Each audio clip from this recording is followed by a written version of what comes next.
talk quarterbacks. Let's start with the Peach Bowl. You brought it up. Craig and I talked about it a little bit. I'm just waiting for the moment. You said this wouldn't happen, so I wanted to talk to you about this. I'm waiting for the moment that Tanner Mordecai's name hits the transfer portal. I think it's going to be after spring, sometime between spring and summer. Kid's gone. That's just me. I think the Peach Bowl proved it. You see Spencer Rattler coming out there for that garbage time. Everyone saw Tanner Mordecai's face. That was not the face of, man, we're getting beat 63-28. That was the face of, why is he out there and not me? So I think a little bit of coach speak went in post game. I don't know if you had an opportunity to read through the comments. I know you typically do a what was said, but you've really switched to just focusing on Twitter and what Twitter's producing in the post game. Because Twitter's more fun. It is. It really is. But Lincoln Riley had mentioned, I believe it was Lincoln Riley, and correct me if I'm wrong on that, but had mentioned the number of snaps that Mordecai had received throughout the duration of the season in comparison to Spencer Rattler, who, by the way, when he entered the Peach Bowl, entered his third game as a true freshman. There's some validity to his statement, but the reasoning is completely off base if you're asking me as a fan. It wasn't to say we're trying to get him reps with the first team or trying to get him in-game experience before we put Tanner Mordecai in. It was more so saying this is the future and we're selling it because we've bought in and what we've seen in practices. Now it's your turn. Regardless of what Lincoln Riley says about experience, most or a majority of the people I've talked to, Matt, have said they believe Spencer Rattler was the future from day one. As soon as he stepped onto campus, it was he is the future of this football team.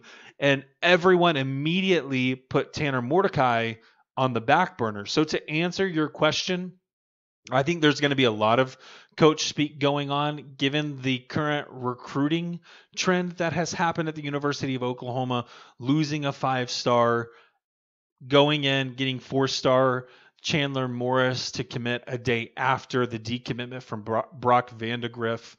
All of a sudden, you're concerned about depth at the quarterback position as well.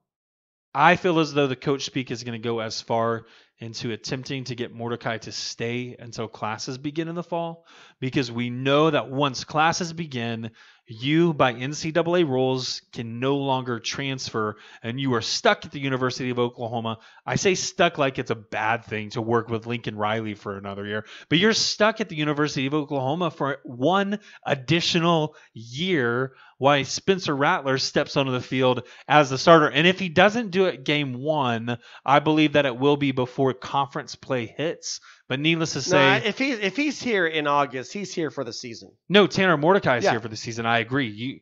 You missed what I said, okay. I guess. What I'm saying is if Spencer Rattler doesn't start game one, he's starting. He starts before conference play begins. There is no, in my opinion, there's no other way to look at Spencer Rattler coming into that game as anything other than the passing of the torch. And I think everybody knows that, including Tanner Mordecai.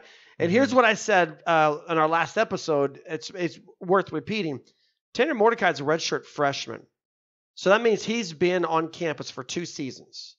So he saw the quarterback competition with Kyler Murray and Austin Kendall.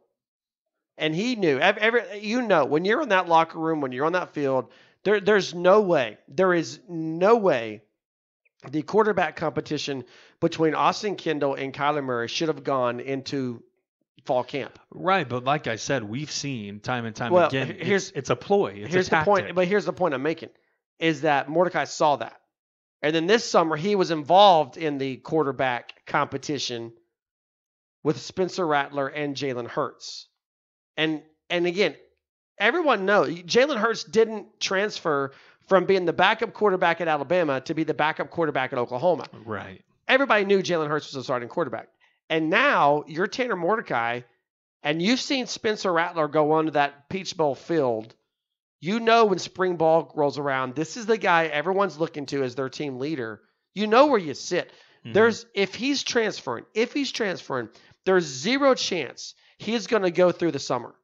Because he knows. He's seen it. He's seen it happen twice, and he was involved in one of them with Jalen Hurts. He knows how this is going to play out.